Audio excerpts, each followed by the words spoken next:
제시문 봅니다. 실전 69. 하루는 호랑이가 새 귀신을 불러놓고 하는 말이, 호질의 그 뒷부분이 많이 좀 잘려 있는데 여러분들이 저 앞에 그 박지원 특집 해설의 8번째 작품이야. 박지원의 가서 호질을 쭉 읽다 보면 전체적으로 뭐 요점 정리에 한문 단편소설, 풍자소설, 의인소설, 우화소설 이렇게 나올 겁니다. 호랑이를 의인화한 우화소설이다. 양반정과 더불어 당시 양반들이 지니고 있던 위선적 모습을 희화적으로 풍자하고 있는 작품. 제목은 호랑이의 질책이죠. 그러니까 호랑이의 꾸짖음. 당대에서 학식으로 소문난 선비인 북곽선생이 과부 동리자와 정을 통하고 과부 아들에게 들켜서 똥구덩이에 빠지고 호랑이에게 머리를 조아리는 모습을 통해 양반들의 허위의식을 통렬하게 비판하고 있는 그런 내용 정도는 다 알 거고, 우리는 일단 제시문을 통해서 배운다. 하루는 호랑이가 새 귀신을 불러놓고 하는 말이, 날도 저물고 시장기가 드는데 무어 맛있는 음식이 없는가? 이 말을 듣고 굴각이란 귀신이 말하기를, 뿔도 없고 날개도 없는데 검은 머리를 하고 점잔을 빼며 꼬리처럼 상투를 한 물건이 있습니다. 그러나 이 오리란 귀신은, 자, 위에 건 선비야. 선비. 동문에 맛있는 음식이 있는데 그것은 의사란 놈이며,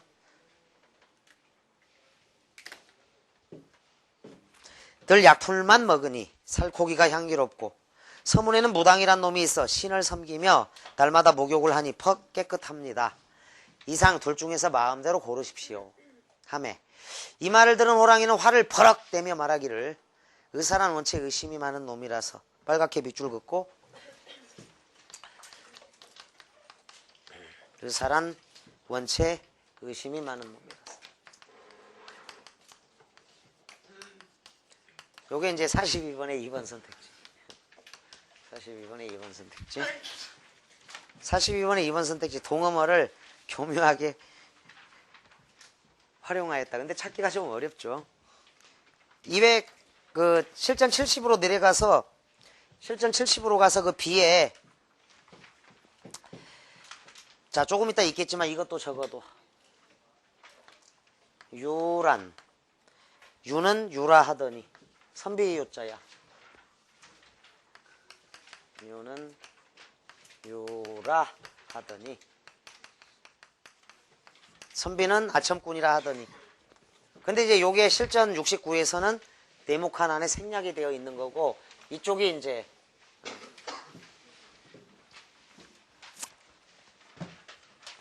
의심이 많다. 의사란 원체 의심이 많은 놈이라서 이약 저약으로 여러 사람을 시험하다가 한 해에도 수만 명을 죽이며, 무당이란 놈 역시 거짓이 많아 신을 속이고 사람을 꿰어 푸닥거리를 하는 등 한 해에도 수만 명을 죽여서 무사람의 원한이 뼛속에 배어 독소가 있을 것이니 어찌 먹는단 말이냐. 육혼이 말하기를, 귀신들이야, 맛있는 음식이 있는데 간과 담에는 인의가 깃들여 있고 충결을 가슴에 지니고 예약을 지키며 입에는 백가의 말을 외우고 이름하여 선비라고 합니다. 선비. 온몸에는 오미가 구비되어 있습니다. 선비도 쇠목골쳐 고지 들리지도 않는 소리도 하지도 말라. 얼마나 고기가 잡되고 맛이 불순하겠느냐 하며 호랑이는 못마땅하다는 듯이 비웃어버리곤 들은 채도 아니하더라. 자, 여기까지 일단 나누어 둔다. 나누고, 자, 우화소설이야. 일단 호랑이가 말을 하고 귀신과의 대화 중에서 비판할 게 이제 의사하고 무당을 비판했습니다. 유학자, 뭐 선비도 비판한 셈이죠. 그 다음 이제 정나라 어느 고을에 북곽선생이란 사람이 살고 있음에 나이 불과 40인데 손수, 교주한 책이 10,000권이나 되고 많은 경서를 풀이한 것이 15,000권이더라. 천자가 그 행실을 칭찬하고 제후도 그의 이름을 사모하더라. 까지 꺽쇠가로하고 북곽선생. 자, 이중성을 부각시키기 위한 과장된 설정이지만, 과장된 설정. 이중성 부각이죠. 그러니까 아주 뛰어난 그런 인물인 거야. 이 고을 동쪽에 일찍 과부가 된 아름다운 여자가 살고 있었는데 이름을 동리자라 하였고, 그 여자가 살고 있는 둘레 일대를 동리자 과부의 마을이라 하더라. 그녀는 절개를 잘 지켰어. 그러니까 이제 정절부인이라는 얘기인데 정절부인이었다. 절개를 잘 지켰지만 정절부인이지만 성이 모두 다른 5 아들이 있더라. 이게 이제 되게 웃기는. 자, 아버지가 모두 다르다. 실제로는 수절을 잘하는 과부가 아니다. 그래서 모순된 동리자의 행실. 그거를 통렬히 비판하고 있다. 다 비판하고 있는 내용이야. 정절부인, 동리자. 그러니까 여기서 과부 자체를 비판한 건 아니다. 거기 40번을 굉장히 많이 틀렸는데 의사 비판했고 무당도 비판했어. 유학자 선비도 비판했어. 정절부인이냐 과부냐. 그러니까 이제 과부가 있고 그 중에 이제 동리자를 비판한 거지. 동리자는 근데 이제 정절을 잘 지켰다고 했지만 동리자가 있으니까 과부 자체를 비판한 것은 아니고, 그리고 실제로 평민들은 저기 개가도 하고 그랬어요. 이게 원래 그 유교윤리에 입각해서 개가 금지라든가 이런 거는 양반들에게만 적용이 됐던 그런 내용이야. 연려함양 시전에도 일부 그런 내용이 나오고, 또 동학농민 전쟁 때 농민군들이 요구한 것, 그 국사책, 근현대사 이런 거 보면은 개가를 법적으로 허용해라. 그 법은 무너진 지 오래됐는데 그거 하나만한 법이 잘못돼 있다. 이런 내용들이 나와. 그래서 비판 대상은 이쪽이야. 그래서 과부 자체가 비판 대상은 아니다. 그러니까 5번에다가 답이라고 적고, 그 정절부인이라 알려진 동리자 이렇게 써놔. 4번에다가는 정절부인이라 알려진 동리자가 비판의 대상이 돼. 과부 자체가 비판의 대상이 아니라. 4번 선택지에다가 정절부인이라 알려진 동리자. 자, 행실을 통렬히 비판하고 있는 그런 내용이다. 마침 어느 날 밤이었는데 안방에서 사람의 목소리가 흘러나왔다.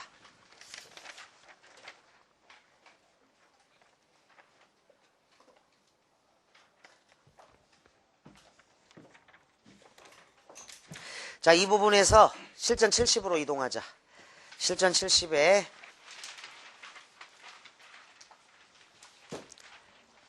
(1문단) (2문단) 줄거리 넘어가고 (3문단) 보겠습니다. 어느 날 밤 5 아들들이 서로 짓거리기를 강 건너 마을에서 닭이 울고 강저편 하늘에 샛별이 반짝이는데 방 안에서 흘러나오는 말소리는 어찌 그리 북곽선생의 목청을 닮았을까 하고 5 놈이 차례로 문틈으로 들여다보았다. 동리자가 북곽선생에게 오랫동안 선생님의 덕을 사모해 쌌는데 오늘 밤은 선생님 글 읽는 소리를 듣고자 하옵니다. 자, 동리자가 유혹한 거죠. 하고 간청하니 북곽선생은 옷깃을 바로잡고 점잖게 앉아서 시전을 외웠다. 원앙새는 병풍에 그려있고 반딧불이 흐르는데 잠 못 이루어.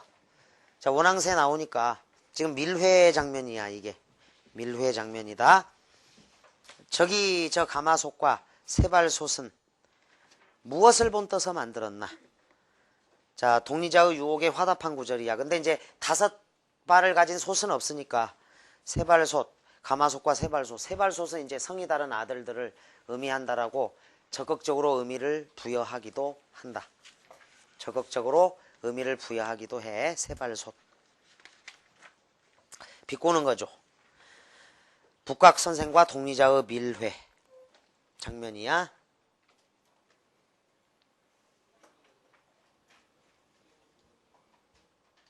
흥이다, 즐겁다, 이런 거.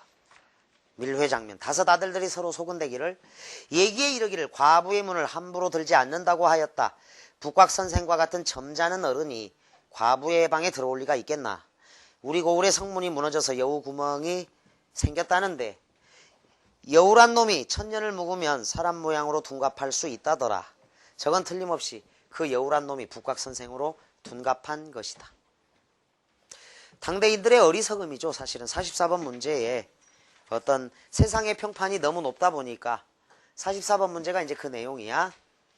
세상의 평판이 아주 모범적인 인물형이고 북곽선생은 높은 학식을 지녀 명성을 얻은 유학자잖아. 독리자도 연려로 표창받을 만큼 절개가 높은 미모의 과부들이야. 겉과 속이 이제 다른 위선적 인물을 풍자하는 소설이긴 한데, 그러다 보니까 당대인들의 어리석음이 여기 분장에서 드러나요. 하고 함께 의논했다. 자, 그 다음에 이제 아들들이 더 나아가서 들으니 여우의 갓을 얻으면 큰 부자가 될 수 있고, 여우의 신발을 얻으면 대낮의 그림자를 감출 수 있고, 여우의 꼬리를 얻으면 아양을 잘 부려서 남의 귀염을 받을 수 있다더라. 우리 저놈의 여우를 때려잡아서 나눠 갖도록 하자. 자, 아들들의 탐욕이 나와. 여기에 아들들의 탐욕. 5 아들들이 방을 둘러싸고 우르르 쳐들어갔다. 북곽선생이 크게 당황하여 도망쳤다. 밑줄 사람들이 자기를 알아볼까봐 겁이 나서. 자, 위선적 모습이죠. 이 장면. 모가지를 2다리 사이로 받고 귀신처럼 춤추고 낄낄거리며 문을 나가서 내닫다가 그만 들판의 구덩이 속에 빠져버렸다. 그 구덩이는 똥이 가득 차 있었다. 북곽선생의 더러움을 나타내는 소재야. 간신히 기어올라 머리를 들고 바라보니 뜻밖의 호랑이가 길목에 앉아있는 것이 아닌가. 48번 문제 쉽게 풀립니다. 기억의 상황에서 북곽선생이 할 수 있는 말. 자, 산 넘어 산이죠. 산 넘어 산이다. 호랑이까지 나타나서 간신히 도망쳤는데, 범은 북곽선생을 보고 이맛살을 찌푸리고 구역질을 하며 코를 싸지고 머리를 돌렸다. 에이, 선비한테서 구린내가 나는구나. B장면. 북곽선생은 머리를 조아리고 호랑이 앞으로 기어가서 3번 절하고 꿇어앉아 우러러 아래였다. 3번 절하는 거 이제 극존경이죠. 극존경을 표한 거야. 우러러 아래였다. 범님의 덕은 지극하시지요. 대인은 범님의 그 변화를 본받고, 제왕은 그 걸음을 배우며, 자식된 자는 그 효성을 본받고, 장군은 그 위엄을 취하며, 거룩하신 이름은 신령스런 용의 짝이 되는지라. 바람과 구름을 지으실 때 이 하토 아랫땅 사람 사는 이 세상에 비천한 신하는 감히 바람 밑에 있사옵니다. 자, 아첨을 극존경을 나타내서 아첨을 하고 있어. 범은 북곽선생을 여지없이 꾸짖었다. 자, 이게 제목이야. 호랑이의 질책이라고. 호질이 여기서 나온 거고, 이제 주제가 여기에서 파생된 건데, 뒷부분은 이제 그냥 범의 대화라서. 앞에도 근데 비판하고자 하는 것은 나와 있으니까. 자, 범은 작가의식을 대변한다. 범의 목소리. 내 앞에 가까이 오지 마라. 내 듣건대 유는 유라 하더니 과연 그렇구나. 선비는 아첨꾼이라 하더니 과연 그렇구나. 언어유의. 여기가 언어유의가 있다.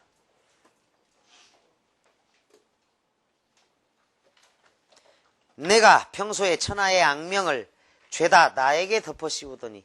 그러니까 이제 호랑이는 뭐 신령스러운 존재로 볼 수도 있지만, 이 악의 우두머리로 가정맹호 이런 구절들에 다 있는 겁니다. 가혹한 정치는 호랑이보다 더 무섭다.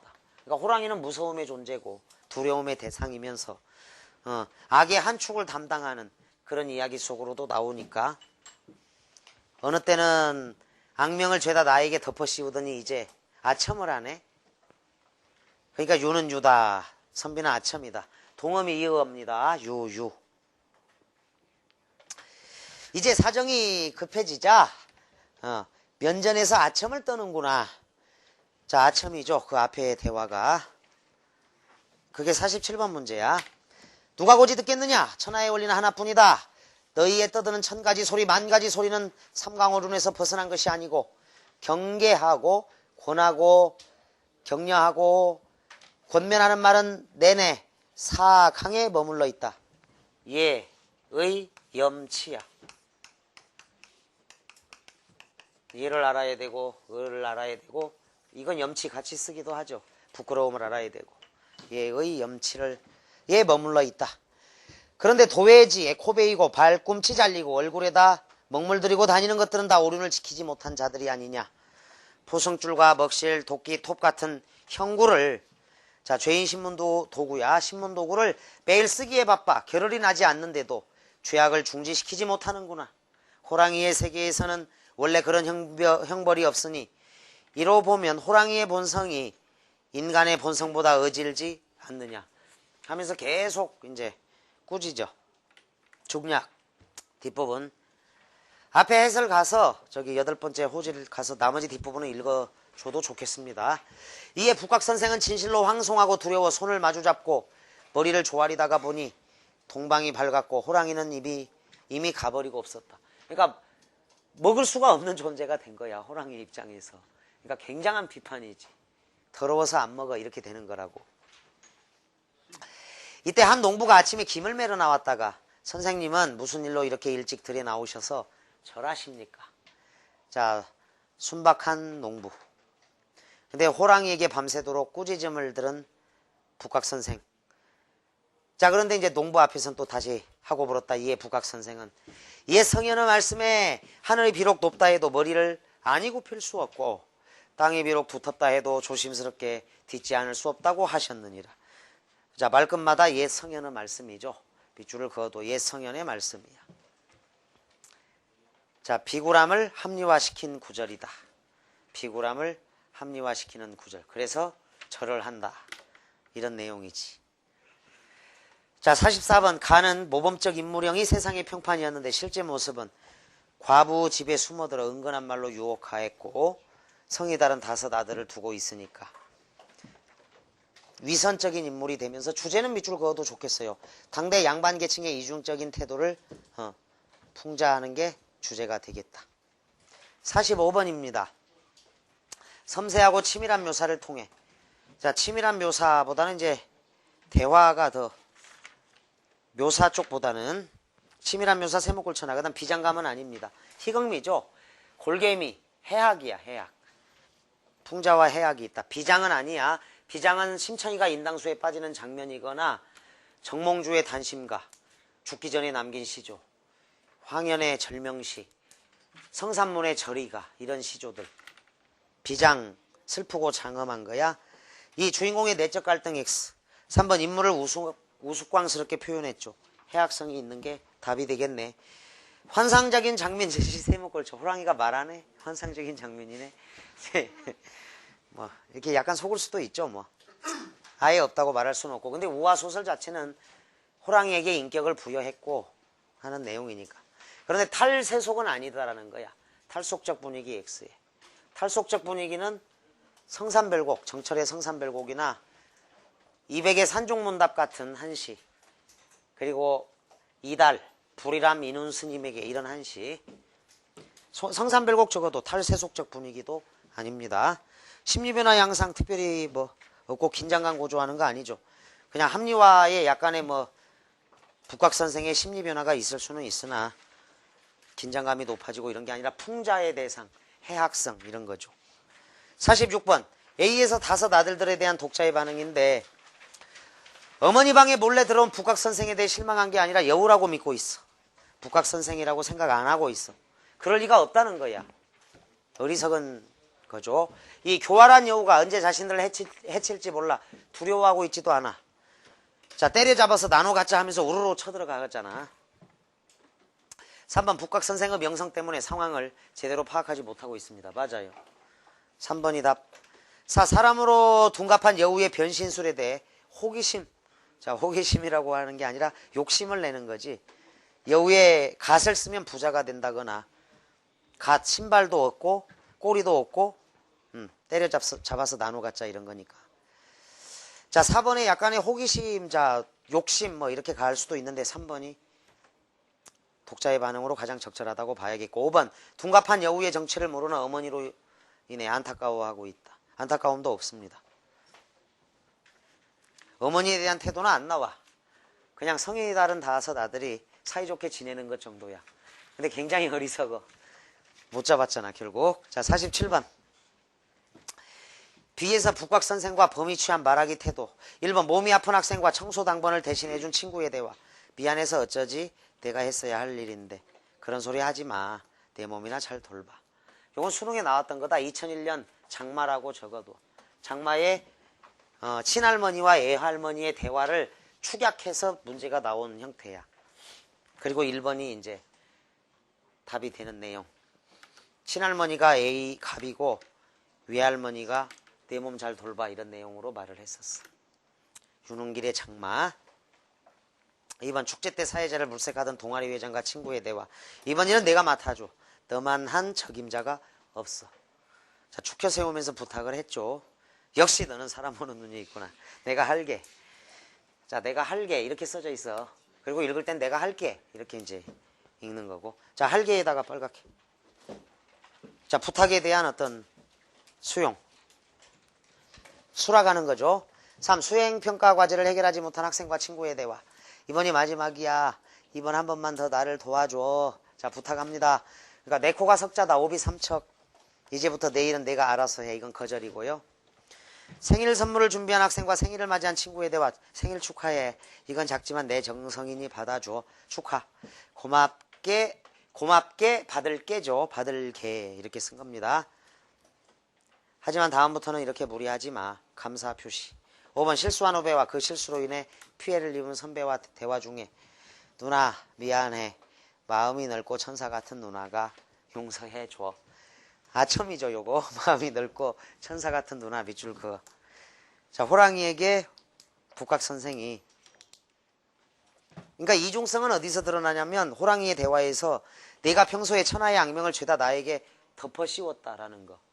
덮어 씌워놓고는 이제 아첨을 하잖아. 그러니까 이중성이 있는 거야. 호랑이가 보기에도. 자, 아첨입니다. 갑에. 그러니까 그렇게 아첨으로 실수를 얼버무리고 반성하지 않으니까 문제가 되지. 질책하고 있는 거죠. 그래서 5번 답. 48번 산 넘어 산입니다. 자, 실전 70 됐고 69로 와서 문제는 안 어렵네. 그렇게.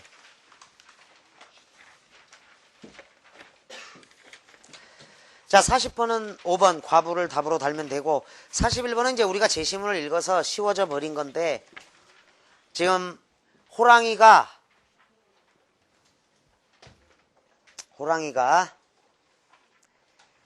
꾸짖는 내용이 나옵니다. 그러니까 대상이 북각선생이니까 생략된 부분에 들어갈 내용, 유학자의 위선과 아첨, 이중인격 이런 것을 비판하는 게 가장 적절하죠. 대상이 북각선생이다. 그리고 뭐 북각선생의 이중성, 그러니까 네모칸 바로 위에 있는 건 평소에 호랑이를 욕하다가 악의 축으로 지적하다가 아첨하는 그런 내용이 있으니까 그래. 삼강오륜의 중요성, 그 다음에 이런 것도 이제 부분적으로는 뭐 나올 수도 있겠지만 호랑이의 선택적 취식, 인간과 비교했다. 인간들의 무분별한 살생경계, 호랑이는 먹이를 나누어 준다. 자, 가장 핵심적인 것은 주제하고 다 둬야 되고, 호질이라고 써놔. 호랑이가 질책하는 내용이 나와야 돼. 호랑이의 질책 내용이다. 왜 그러냐면 네모칸 바로 위에 꾸짖으며 이렇게 있으니까 이게 이제 제목하고 연결이 딱 되는 거죠. 43번 꺽쇠가래요에서 볼 수 있는 자료적 오류 이렇게 나와 있는데, 독리자 그 아들들의 그 탐욕 부분이야. 여우의 갓을 쓰면 천금의 부자가 되고 여우의 신을 얻으면 대낮에도 자기 몸을 보이지 않게 할 수 있고. 그래서 43번에 1번 거짓 근거야. 거짓 속설의 오류라고 답을 달면 돼. 논점 일탈 의도 확대 발생학적 흑백 논리. 근거가 없는 것을 사실로 해서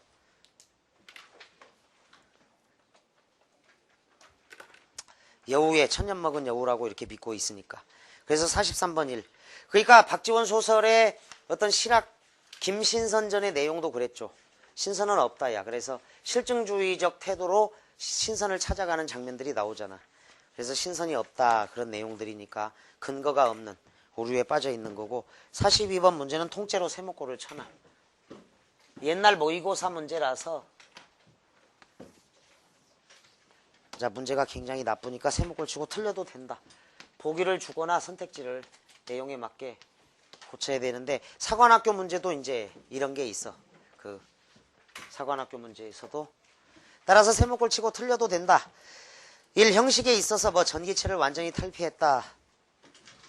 전기라고 했을 때 그게 이제 우리가 전기성 이랬을 때는 호풍환호, 비현실적 요소 이런 거고, 전기를 사전 찾으면 이제 전기문, 교훈이 될 만한 모범적인 이야기일 수도 있고, 여기서는 이제 일대기적 구성 이렇게 참고로 적어두고, 여러분들이 국어교과서에서 배울 때 민족문화의 전통과 계승에서 이 고문파라는 존재가 있죠. 근데 연암은 고문파를 본받지 않아.